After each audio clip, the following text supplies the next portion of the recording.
কে তুমি, কোথায় ছিলে, কি করিতে হেতা এলে, কি বা কাজ করে গেলে, পাবে কি সুখ জীবনে? একে বলে তত্ত্ব জিজ্ঞাসা। এইরকম তত্ত্ব জিজ্ঞাসু ব্যক্তি যদি কেউ হন, তিনি নিশ্চয়ই ভগবানের কৃপা লাভ করবার অধিকারিণী। বুঝি কই আমরা, বুঝতে পারি না তো। মনে করি জড় সংসারটাই বোধহয় খুব ভালো জিনিস, অত্যন্ত খারাপ জিনিস। এ বুদ্ধি এ বোধ যতদিন না আসবে আমাদের, ততদিন পর্যন্ত আমাদের কোনো কল্যাণ নাই। ভাগবতে কি বলছেন? তস্মাদিদং জগদশেষম সৎস্বরূপম স্বপ্নাভমস্তদূষণং পুরো দুঃখ দুঃখম। দুঃখ, দুঃখের পর দুঃখ দিয়ে গড়া এই সংসার। হে মূর্খ জীব, তুমি কেন এর ভিতরে তুমি সুখ শান্তি খুঁজছ? দুঃখ দিয়েই যে গড়া সংসার। এটা কি? সেজন্য বলছেন তো কারাগার, সংসার কারাগার, সংসার সিন্ধু। তো উদাহরণ দেওয়া আছে, সংসার দাবানল। এসব কথাগুলো শুনছি না আমরা? মূর্খ হতভাগার দল তারা, উল্টো পাল্টা ব্যাখ্যা দেয়। তারা কি বেদ বেদান্ত উপনিষদ গীতা ভাগবত রামায়ণ মহাভারত কিছু পড়ে না? সত্যিই পড়ে না তারা। এই জন্যেই সেগুলো হলো ভগবানের ত্যায্য পুত্র, ত্যায্য কন্যা। ওটা আলোচনা করে না তারা, যাতে তাদের বুদ্ধিবৃত্তি ফিরে আসবে, আত্মার স্বরূপ উপলব্ধি হবে। সেসব কথা তারা বোঝে না। কে কাকে খাওয়ায়, কে কাকে পড়ায়, কে কাকে বাঁচায়। যার যেমন জমার ঘর আছে, সেই জমার ঘরে নিয়ে মানুষ আসে এ সংসারে, সেই জমার ঘর নিয়ে সে চলে। কারো পরে দোষারোপ করবার কোন ক্ষমতা নাই কারো। কে কার দাবি শুনবে? রাস্তা দিয়ে রাজনৈতিক লোকগুলো চলছে যাচ্ছে, তারা বলছে সব আমাদের দাবি মানতে হবে, আমাদের দাবি মানতে হবে। কে কার দাবি মানবে? হে, কে কার দাবি মানবার জন্য সংসারে এসেছে? কেউ কারো দাবি মানবে না। প্রশ্ন সেখানে, তুমি কার দাবি মেনেছ?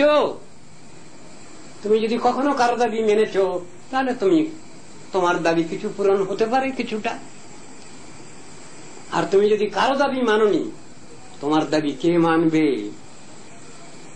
কথাগুলো তো এই। আমি কি কারো দাবি কখনো মেনেছি?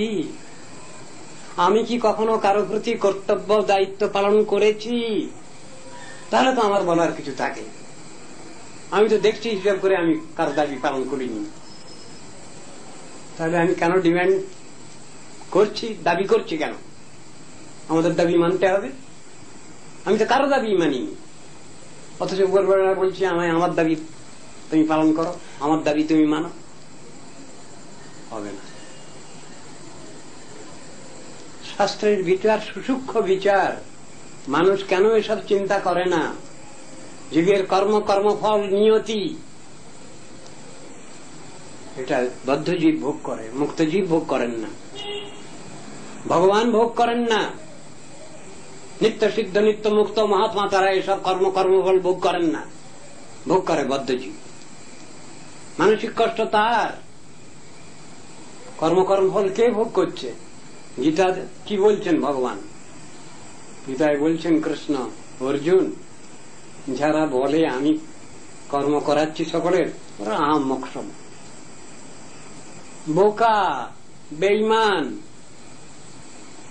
কর্ম আমি সৃষ্টি করেছি, কর্মফলও আমি সৃষ্টি করেছি, কিন্তু আমি তো কর্ম তাদের ভোগ করাই না, তারাই তাদের নিজস্ব কর্মের ফল ভোগ করে। এই কথাই তো গীতার মধ্যে সব জায়গায়, ভাগবতে এই কথাই সব জায়গায়।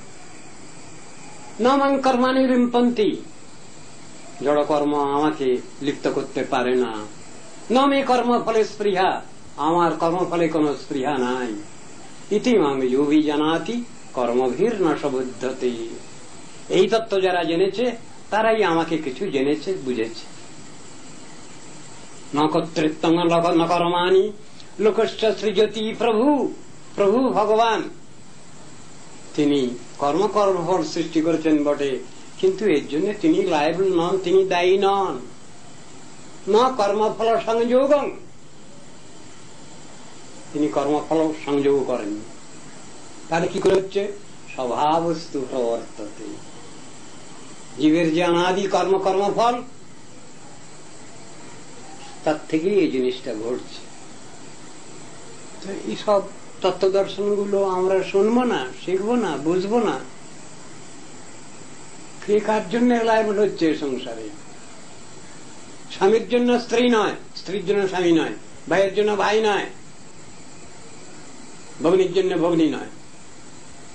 এই তো ব্যাপারটা। তবে কেন আমরা বৃদ্ধা ঠেলাঠেলি করছি এ সংসারে? যদি কেউ কারোর জন্য নয়, যদি, তাহলে আমাদের কি কর্তব্য হচ্ছে? যদি তোমায় কেউ সাহায্য না করে একলা চলো। শাস্ত্রে বলা আছে। বহু বুদ্ধিমান ব্যক্তি আজকাল বলছেন কি হবে এসব ঠাকুর টুকুর সব ফেলে দাও। কে একজন কোন ঠাকুর বুঝি সে ভেঙে টেঙে দিয়েছিল, তারপরে তার আবার কিছু পানিশমেন্ট হল। জীবন সমাপ্তকালে করিব ভজন, এদি করি গৃহ সুখ। একজন অর্বাচীন বলছে এখন কিসের ঠাকুর টুকুর, ভগবান টগবান, জীবনের শেষকালে যখন আমার পরমায়ু শেষ হয়ে যাবে সেই সময় আমি, আর তখন কি আর কেষ্টু বিষ্টু বলার সময় থাকবে? সময় থাকতে করো, সময় চলে গেলে হবে না। উঠোরে উঠোরে ভাই, আর তো সময় নাই, এই চিন্তা করি আমার। জীবনের শেষকালে তখন আদি ব্যাধি এসে গ্রাস করেছে আমাকে, কাতরাচ্ছি, অস্থির হয়ে পড়ছি রোগের রোগশয্যায় শায়িত হয়ে, বাবা রে গেলাম রে মরলাম রে। তখন কি আর কেউ নাম করতে চাইবে? সাধন ভজন করতে গেলে তো একটু কষ্ট করতে হয়, কষ্ট করলে তো কষ্ট পায়। It is a matter of practice. এটা তো অভ্যাস যোগ হবে শেষকালে। মূর্খ লোকগুলোই বলে জীবন সমাপ্তকালে করিব ভজন, এ বে করি গৃহ সুখ। আহাম্মক সেগুলো, বেঈমান সেগুলো। এ কথা কখনো নাই বলে বিজ্ঞজন। বুদ্ধিমান মনুষ্য কখনো এ কথা বলবেন না। তারা কি বলবেন? এ দেহ পতনোন্মুখ, আজিবা শতেক বর্ষে অবশ্য মরণ, নিশ্চিন্ত না থাকো ভাই, যত শীঘ্র পারো ভজ শ্রীকৃষ্ণ চরণ, জীবনের ঠিক নাই। এই তো তাদের কথা, এই তো শাস্ত্রের কথা। বোকা লোক সে কি ভাবছে? সংসার নির্বাহ করি, যাব আমি বৃন্দাবন, ঋণত্রয় সুদিবারে করিতেছি সুযতন। শাস্ত্র বললেন না না, এ আশায় নাহি প্রয়োজন। এমন দুরাশা বসে যাবে প্রাণ অবশেষে, না হইবে দীনবন্ধু চরণ সেবন। যদি সুমঙ্গল চাও সদা কৃষ্ণ নাম গাও, গৃহে থাকো বনে থাকো ইথি তর্ক অকারণ। কিন্তু যার ডাক পড়েছে, ডাক এসেছে, সে কি করবে? প্রশ্ন। যার অলরেডি ডাক পড়ে গেছে তিনি কি করবেন? যাকে বৃন্দাবনে যাওয়ার জন্য টিকিট দেওয়া হয়ে গেছে অলরেডি, তিনি কি করবেন? প্রশ্ন তো এইখানে। আমাদের ডাক পড়েনি, আমরা ডাক পাওয়ার জন্য অপেক্ষা করছি। কিন্তু যার ডাক অলরেডি পড়ে গেছে তিনি কি করবেন? আমাদের চুচুড়ে একটা মঠ আছে, নাম হল শ্রী উদ্ধারণ গৌড়ীয় মঠ। সেই মঠে একজন ঝি ছিলেন, মঠের বাসন কোসন মাজতেন, খুব গরিব, খুব কিন্তু ভীষণ সহজ সরল সেই বুড়িমা। প্রত্যেক দিন সমস্ত বাসন টাসন চকচকে ঝকঝকে করে সব মেজে ধুয়ে দিয়ে, দুবার তিনবার ধুয়ে দিয়ে সব উল্টে রেখে টেকে আর দুটো প্রসাদ নিয়ে চলে যেতেন ঘরে। প্রত্যেক দিন এসেই ঠাকুরকে আগে দণ্ডবোধ প্রণাম, বৈষ্ণবদের প্রণাম, তারপরে বাসন কুসন মাজতেন। বাসন একবার চকচক ঝকঝক করছে একবার। দণ্ডবোধ প্রণামের সময় অনেকক্ষণ মাথা কুটছে বুড়িমা। ও বুড়িমা, কি বলছো অতক্ষণ? কি বলবো, আমি গরিব মানুষ, কোন রকমে আমি যেন দুটি অন্ন পাই, আর আমি যেন ঠাকুরের নাম করতে পারি, আমার আর কিছু দরকার নেই। চুচড়ো মঠে আছেন গৌর নিত্যানন্দ, আর এদিকে রাধা শ্যাম সুন্দর। একদিন আমার গুরুদেব সেখানে হাজির আছেন। সেই সময় বাসন টাসন মেজে সেদিন আর বাড়িতে প্রসাদ নিয়ে যাননি উনি, ওইখানেই মঠেই দুটি প্রসাদ খেয়ে নিয়েছেন, নিয়ে ঠাকুরের কাছে বলছেন, ঠাকুর, আমার তো এমন দিন আর তো চলে না, আমার শরীরও অসুস্থ হয়ে আসছে, আর আমি কিছু করে উঠতে পারছি না, তা তুমি আমায় নাও, তুমি আমায় নাও। দুবার তিনবার বলল, সঙ্গে সঙ্গে ঠাকুর এসে গেছে, লোক পাঠিয়ে দিয়েছে।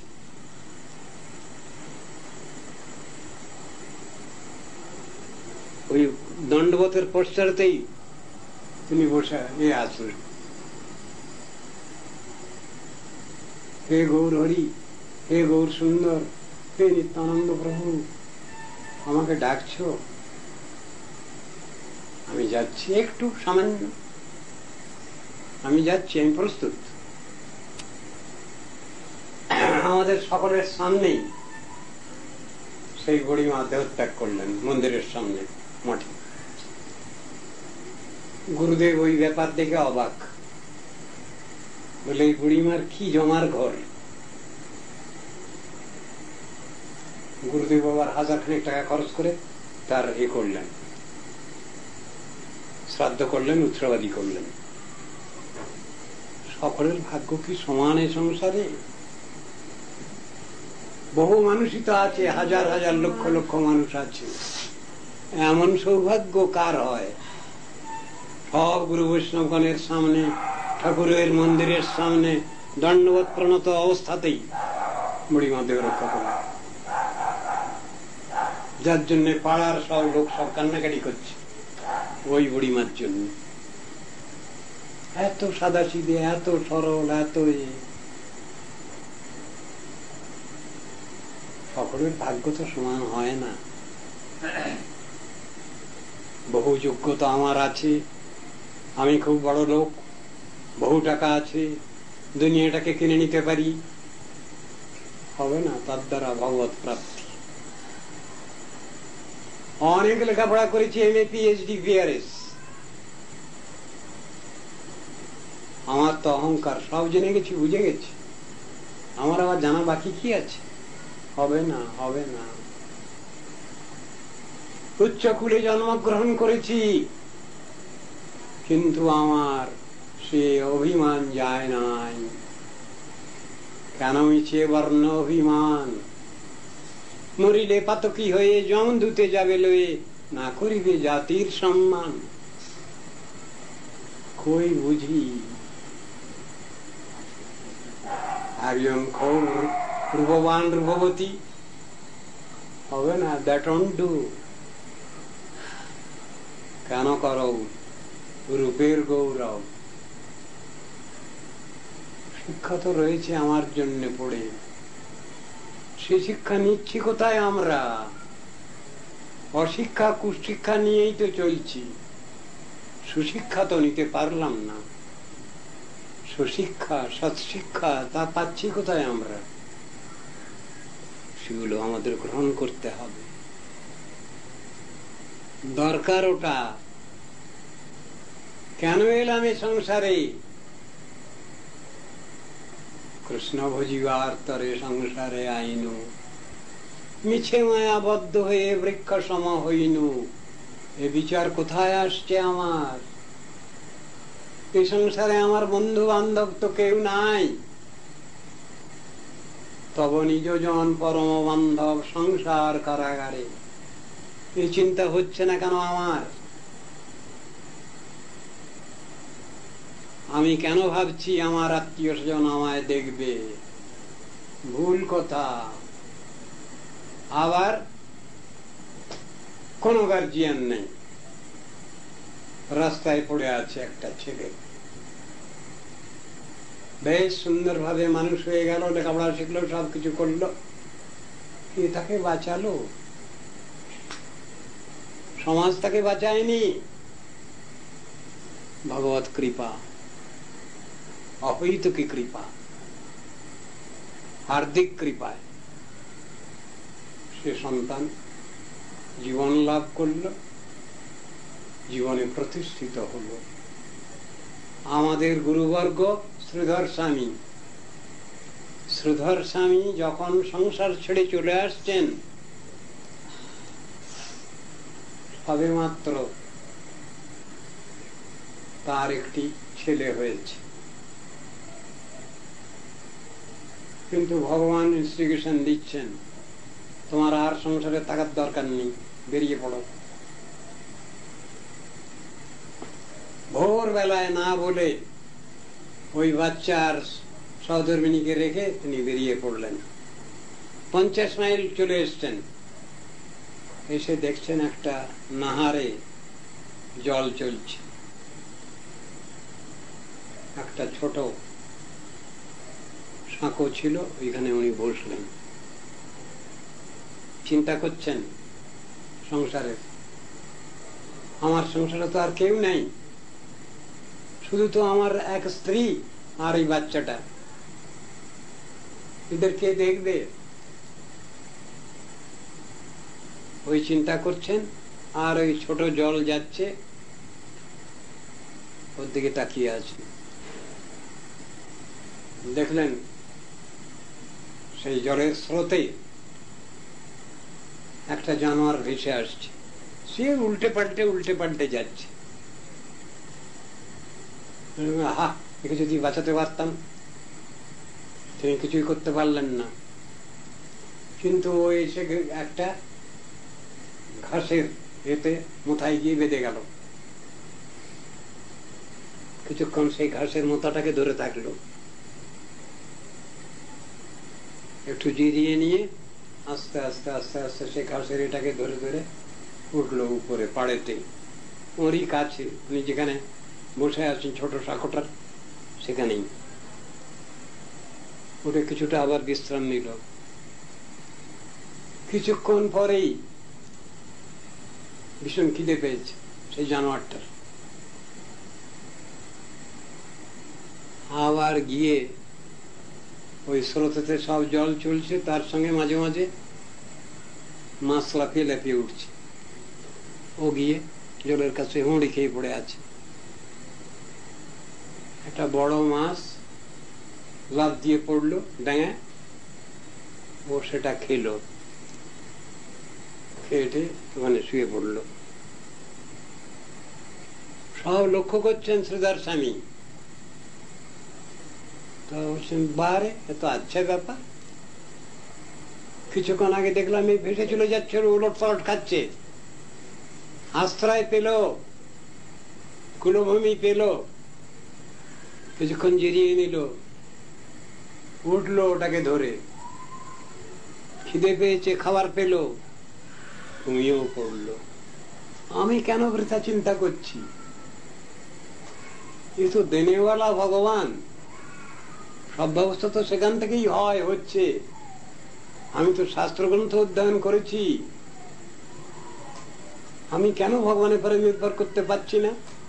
চললেন সেই শ্রীধর স্বামী, জগতের ভিতরে নাম করা পণ্ডিত এবং নাম করা গীতা ভাগবতের টিকাকার, ভাষ্যকার। শিক্ষাগুলো কি? আমরা যেটা ভাবছি সেটা তো ভোগময় জগতের শিক্ষা, ভোগময় জগতের চিন্তা বিচার। ভগবানকে ভালোবাসতে হবে তো, সেটাই তো আমাদের শিখবার বিষয়, জানবার বিষয়, বুঝবার বিষয়। কেন তারপরে নির্ভর করতে পারি না? কেন বৃথা কান্নাকাটি করে মরি? কেন বঞ্চিত হও চরণে? বুঝি না তো আমি, অবুঝ। এই সংসারটা অবুঝ, তার মধ্যে পড়ে গেছি আমিও এক ঘোর সংসারী। আমিও অবুঝ। আমি তো আমার কল্যাণ চিন্তা করলাম না, বুঝলাম না। কে ভগবান? কে সে দয়ালু ভগবান? কে সেই প্রেমপূর্ণ ভগবান? কে সেই আশ্রিত জনপালক ভগবান? কে সেই বাঞ্ছাকল্পতরু ভগবান? কই তাকে চিনছি না, জানলাম না, বুঝলাম না। বৃথা সময় নষ্ট হয়ে গেল, জীবনের সব সময় চলে গেল। কিছুই তো করতে পারলাম না, পারছি না তো। কখন কোন মুহূর্তে আমার নিঃশ্বাস বন্ধ হয়ে যাবে, কে গ্যারান্টি দেবে আমায়? একটা যন্ত্র চলছে তো, আজ ৭৬ বছর ধরে একটা যন্ত্র চলছে। কখন পট করে বন্ধ হয়ে যাবে, মোবিলের অভাবে, তেলের অভাবে, কে বলবে? এত দেখেও আমার সামনে কত লোকজন মারা যাচ্ছে, কত আত্মীয় স্বজন মারা যাচ্ছে। কই আমার তো বৈরাগ্য আসে না, আমার তো শিক্ষা হয় না। জগতে এইটাই আশ্চর্য। সব লোক সবকিছু করছে, কিন্তু ভগবানকে কেউ ডাকছে না, তার চিন্তা ভাবনা রাখছে না। এইটাই হলো সব থেকে আমাদের দুর্দৈব, এটাই হলো আমাদের সব থেকে দুঃখের কথা। এই জিনিসই মনে করিয়ে দেওয়ার জন্য সাধুগুরু বৈষ্ণব বসে আছেন, আচার্যবর্গ বসে আছেন, গোস্বামী বর্গ বসে আছেন, বেদান্ত উপনিষদ, গীতা, ভাগবত, রামায়ণ, মহাভারত আদি শাস্ত্র এই কথাই তারস্বর করে বুঝাতে চাইছেন বদ্ধ জীবগণকে। ওঠো ওঠো, জাগো জাগো, সময় নষ্ট করো না, সময় তো গেল। দিবায় অবসান হলো, কি করো বসিয়া মন? আয়ু সূর্য অস্ত গেল, এখনো কি ভাবো মন? দিবায় অবসান হলো, কি করো বসিয়া মন? হে ভগবান, তুমি আমায় সুযোগ দাও, আমি যেন তোমার নাম করেই এই জগৎ থেকে চলে যেতে পারি। আমার অন্য কোনো চিন্তা ভাবনা আর নাই। হরে কৃষ্ণ বঞ্চাকল্পতরুভ্যশ্চ কৃপা সিন্ধুভ্যেব চ পতিতানাং পাবনেভ্যো বৈষ্ণবেভ্যো নমো নমঃ। ওরা 3 ভাই মানে বিজনেস করেন, খুব বড় জুট ব্যবসায়ী। তারই এক ভাইয়ের কাছে আসি, ভঁরলাল সোমানি, তার বাড়িতে। তার বাড়িতেই ওই স্টেট ব্যাংক হবে বলে সেখানে করা হয়েছে, স্টেট ব্যাংক হবে বলে বাড়িঘর গুলো হয়েছে আর কি ব্যাংকে। এখন সেখানে ব্যাংক এখনো আসেনি, আমরা গিয়ে পড়েছি বলে আপনারাই আগে উদ্বোধন করুন, ব্যাংকের বাড়ি আপনারাই উদ্বোধন করুন। সেই হিসেবে সেখানে আমরা আছি, আর জানেও সকলে আমাদের। ওইখানে গিয়ে হাজির সব লোক সকালে। এত সকাল সকাল আপনারা চলে এসছেন না? কালকে যা আপনি সমস্ত কাঁপিয়ে দিয়েছেন সব, তা এখন আমাদের তো এটা শুনতে হবে ব্যাপারটা। এটা তো আর ঝগড়া বিবাদের ব্যাপার না, অথচ জিনিসটা তো এগুলো তো কি ব্যাপার, এগুলো এই ধরনের কথাগুলো উনি বলেছেন।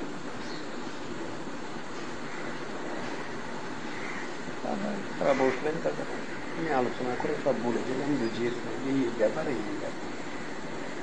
তো এইগুলো তো কই ওখান থেকে ওরা তো কিছু বলেন না, তো বলবেন না। পরবর্তীকালে যখন সমালোচনা হয়েছে এসব নিয়ে, তখন ওটাকে চাপা দেওয়া আছে।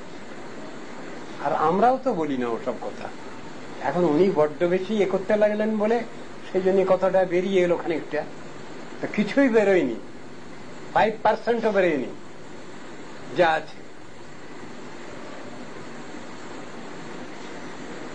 আপনারা এইসব খবর রাখলেন কি করে, আমাকে জিজ্ঞেস করছে আপনারা খবর রাখলেন কি করে এইসব। আমি বললাম আমাদের তো খবর রাখার দরকার নেই। রামকৃষ্ণ মিশনেরই কয়েকজন সন্ন্যাসী আমাদের গৌড়ীয় সম্প্রদায়ে এসেছেন, তাদের কাছেই শুনেছি তো এসব কথা, ব্যাপারগুলো অদ্ভুত ব্যাপার। তাহলে তো একবারে আপনারা সম্পূর্ণভাবে ওয়াকিবহাল। তো ওয়াকিবহাল না কি আমরা কি বাজে কথা বলবো? আমরা প্রমাণ করে দেব। আমি বললাম দেখুন, রামকৃষ্ণদেবের যে জীবনীটা লেখা হয়েছে, ও জীবনীটা কে লিখেছেন বলুন তো, বলতে পারবেন আপনারা? না, আমরা তো শ্রী ম কথিত এই পর্যন্ত জানি। আমি বললাম ম ব্যক্তিটা কি? ম কথিত এই যে লেখা ব্র্যাকেটে, এই ম কে, লোকটা কি? আপনার কি গরম লাগছে না? ম কথিত এই লোকটা কি? আমার তো মহেন্দ্র গুপ্ত। মহেন্দ্র গুপ্ত তো কোনোদিন শুনিনি আমরা। শুনুন আপনি, আপনারা শুনে রাখুন, মহেন্দ্র গুপ্ত মাস্টার মশাই, তার নামেতে ওই বইটা লেখা হয়েছে। আচ্ছা, রামকৃষ্ণদেব কখনো ইংরেজি বলতেন? শুনেছেন আপনারা? তবে ওয়াটার, অ্যাকোয়া, এসব কথাগুলো এলো কোথা থেকে? রামকৃষ্ণ কথামৃতের ভিতরে ওয়াটার, অ্যাকোয়া দিয়ে সব উদাহরণগুলো কে দিলেন? আর রামকৃষ্ণদেবের মুখ দিয়ে তো বহু ইংরেজি বলানো হয়েছে, বহু আরবি ফার্সি শব্দ বলানো হয়েছে। ওগুলো এলো কোথা থেকে? তাই তো আশ্চর্য। তাহলে মহেন্দ্র মাস্টার মশাই ওই জীবনীটা লিখেছেন। আপনারা অচিন্ত্য সেনগুপ্তের নাম শোনেননি? হ্যাঁ, শুনেছি। তিনি কি করতেন বলুন তো? না, উনি হাকিম ছিলেন। উনি সাহিত্যিক ছিলেন, জানেন আপনারা? বলে হ্যাঁ, একটু শুনেছি। আপনি ওকে 2000 টাকা দেন আর কিছু পয়েন্ট দিয়ে দেন, উনি আপনার নামেতে একখানা বই লিখে দেবেন। আপনি অবতার, ভগবানের অবতার এসেছেন এই কলিযুগে, বৈবস্বত মন্বন্তরে, উনি একখানা বই লিখে দেবেন। আপনি কটা পয়েন্ট দিয়ে দেবেন ওর সাথে। আপনারা কোথায় আছেন? আমরা তো সব বুদ্ধিমান মনি ঋষিগণের দেশের বসংবদ। সব এই সমস্ত বুদ্ধি কেন আপনাদের আসে? আপনারা অরিজিনালিটি কিছু খুঁজে বের করবেন না, অনুসন্ধান করবেন না। বহু কথা বেরিয়ে পড়ে, একটার পরে 10টা কথা বেরিয়ে পড়ে। কারণ তো উনি ধার্মিক কিনা এ কথাটা আগে প্রথমে প্রমাণ হোক, উনি ধার্মিক কিনা, তারপরে অন্য কথা হবে। আগে প্রমাণিত হোক যে উনি ধার্মিক কিনা। হচ্ছে এটা কিরকম কথা আপনি যা বলছেন, এটা খুব রেভলিউশনারি। তা হতে পারে।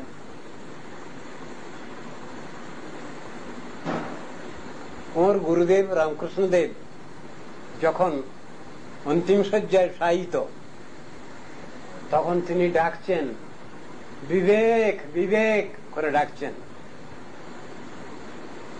বিবেক তো ওখানে ছিল না। তখন তিনি নিজেই দুঃখ করে বলছেন, ওরে এই হতভাগাটাকে ডাকলাম, হতভাগাটা আসছে না, হতভাগাটা আসছে না। এখন গোস্ত রান্না করতে ব্যস্ত আছে, সে নিজেই রান্না করছে। ওইরকম বলতে বলতে আধ ঘন্টা কেটে গেল, তারপরে একবার এসে দাঁড়ালো। তখন তিনি বলছেন, তুই যে দেশ উদ্ধার করবি মনে করছিস, তা দেশ উদ্ধারটা কিভাবে হবে? রাজসিক তামসিক ভাবের দ্বারা